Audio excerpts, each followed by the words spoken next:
Hi, my name is Christian Ledford, and today, for the Locke and Lewis Society for the Integration of Faith and Reason's first annual speech contest, I will be giving a talk entitled Locke, Christianity, and Liberty.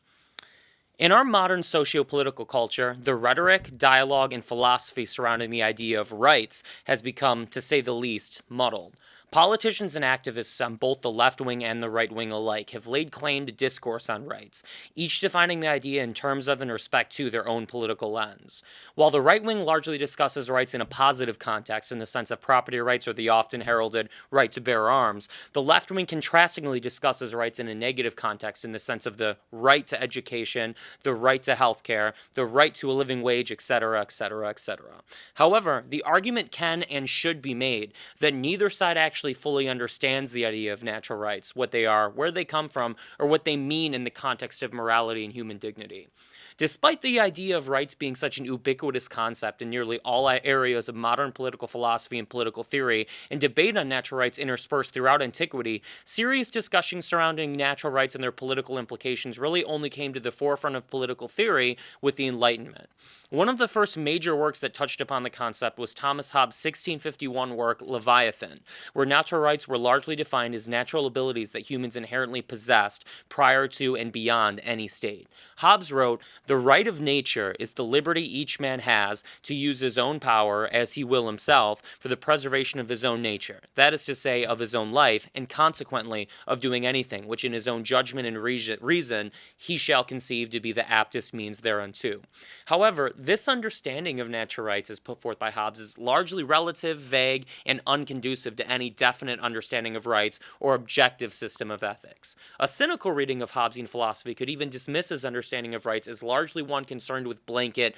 might makes right survival of the fittest. To be fair, Hobbes even realized this himself, writing soon after, "It follows that in such a condition every man has a right to everything, even to one another's body, and therefore as long as this natural right of every man to everything endures, there can be no security to any man, that every man ought to endeavor peace as far as he has hope of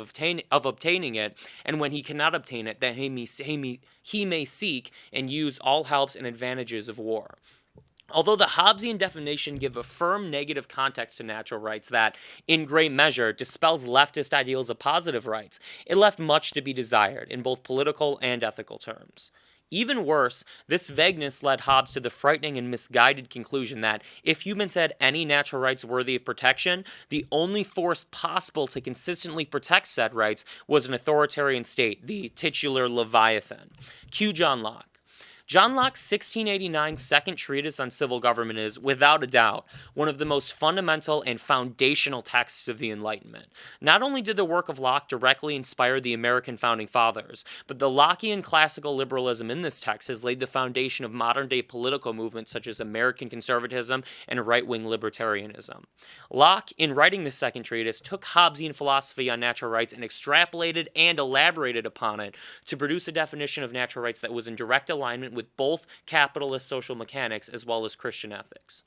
Rather than endorsing Hobbesian philosophy that argued for idea of rights where the only rights an individual possessed were those they could personally grasp and defend on pure brute strength alone, up to and including the very property and lives of other individuals, Locke distilled the idea of natural rights into a consistent, universal standard in which each individual, on pure basis of humanity alone, and regardless of any natural strength, possessed inalienable rights: life, liberty, and property. While both Hobbes and Locke define their ideas on natural rights in a negative sense, where a right is not an owed entitlement, but rather a natural ability that exists before and beyond the context of a state and cannot be taken away, Locke intentionally strayed away from the nihilistic vagueness and license of the Hobbesian definition, where individuals' rights included the right to violate, steal, and trample on the rights of others, if their strength granted them the ability to do so. Rather, Locke argued that, regardless of the violence of other individuals or the state itself, humans are born with the right to life, the claim to one's own existence, and the freedom from undue violence or end upon it, the right to liberty, the claim to sovereignty over one's own actions, decisions, and thoughts, and freedom from undue infringement upon them, and the right to property, the claim of ownership over the fruits of one's own labor and the freedom from theft of it. Locke wrote, "The state of nature has a law of nature to govern it, which obliges everyone. And reason, which is that law, teaches all mankind, who will but consult it, that being all equal and independent, no one ought to harm another in his life, health, liberty, or possessions. Everyone, as he is bound to preserve himself, may not, unless it be to do justice on an offender, take away or impair the life, or what tends to the preservation of life, the liberty, health, limb, or goods of another." Improving vastly upon the Hobbesian definition, Lockean formulation of natural rights philosophy established a definition based in both universality and equality. While Hobbes argued that the strong have the natural right to trample over the weak, Locke explicitly rejected this brutal notion, arguing that the strong and weak alike possessed universal and equal right to their own life, liberty, and property. However, at first glance, one could question how exactly the Lockean definition mechanically differs from the Hobbesian definition, as both philosophers heavily refer to both the quote-unquote natural nature of rights as well as the quote-unquote state of nature from which mankind derives them. This important question reveals the true distinction between Hobbes and Locke, and reveals why Hobbesian philosophy fails while Lockean philosophy succeeds. While Hobbes argued from a secular, purely physical perspective, where mankind was nothing more than simply the apex species that had earned their role through brute strength, Locke argued from an explicitly theistic and Christian perspective, where mankind is a chosen species, directly imbued with an eternal conscience by a loving and supernatural creator. In fact, the entirety of John Locke's first treatise on civil government, which directly precedes his second, argues that the entire reason mankind has any rights to speak of at all is because of their creation and endowment with rights by the Judeo-Christian God. Although writing Leviathan centuries before Charles Darwin would ever pioneer the theory of evolution, Thomas Hobbes consistently and constantly appealed to notions of the world that would come to fall directly in line with Darwin's ideas on the survival of the fittest, appealing to a vision of natural human existence which he called the state of war. Hobbes wrote, "So the nature of war consists not in actual fighting, but in the known disposition thereto. During all time there is no assurance to the contrary. In such condition there is continual fear and danger of violent death, and the life of man is solitary, poor, nasty, brutish, and short." Although never claiming atheism in his own lifetime, Thomas Hobbes did repeatedly reject the existence of a spiritual and corporeal realm and asserted that every aspect of existence could be observed through pure naturalism alone. Nevertheless, this startling and bleak outlook on the life, condition, and destiny of mankind utilized by Hobbes, atheistic or not, was not one shared by John Locke. In Locke's first treatise, he starts his analysis not in some unspecified violent state of primitive humanity like Hobbes did, but rather at the beginning of Christian religious text, the creation story in the book of Genesis. Locke directly analyzes and interprets the Bible and argues that the existence of natural rights began not when humanity developed the strength and intelligence necessary to seize them, but rather at the very moment God created Adam, the very first man, as a unique, sentient being. Locke wrote, "I cannot see nor consequently understand how a supposition of natural freedom is a denial of Adam's creation, for I find no difficulty to suppose the freedom of mankind, though I have always believed the creation of Adam. He was created, or began to exist, by God's immediate power, when it pleased God he should, then bare creation gave him not dominion, and one might suppose mankind free." Locke also wrote, "God who bid mankind increase and multiply should rather give them all a right to make use of the food and raiment and other conveniences of life, the materials whereof he had so plentifully provided for them. Therefore no man could ever have a just power over the life of another." In analyzing the creation of Adam by God, Locke made two arguments. The first argument is relatively simple. Locke argued that humans have rights and are free because God created Adam with explicit intention for him to have rights and be free. Specifically, Locke said that, although natural, rights of humans do not come randomly from nature itself or natural processes, but as a direct endowment by God to mankind. The second argument is a bit more nuanced. Locke argued that because God granted the earth as not to Adam specifically as some sort of divine monarch, but to mankind in general, all of whom would come to possess the exact same rights that God endowed upon Adam, no individual has the right nor allowance to violate the rights of another. Specifically, rejecting and rebelling against the brutish Hobbesian notion of rights, Locke said that the rights of one man end where the rights of another man begin. At the time of Locke, where absolute monarchs feigning divine appointment laid claim to sovereignty over other human beings, these ideas of universal, natural human rights were radical.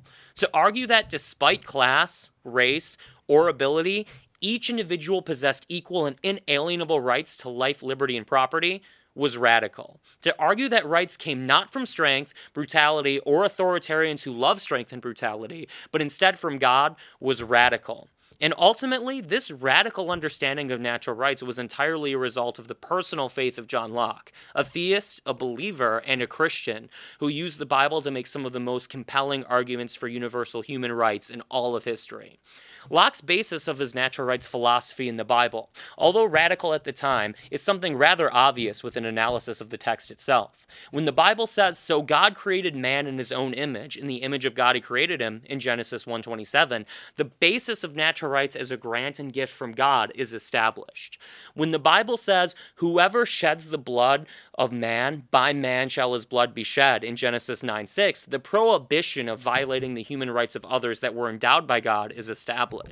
When the Bible says, "The rich and the poor meet together, the Lord is the maker of them all," in Proverbs 22:2, the basis of the universality of human rights is established. It's no wonder at all why half of the biblical Ten Commandments deal with protecting the rights of individuals from violation. It's no wonder at all why Jesus Christ spent a majority of his earthly life and ministry advocating for the protection of the weak, the poor, and the powerless. Ultimately, the liberal idea of negative human rights and the necessity of their protection is a very biblical idea, undeniably and inseparably rooted in the personal Christian belief and faith possessed by John Locke. Of course, this bears monumental relevance in our modern political paradigm, and also leaves a frightening indictment on how human rights are understood today.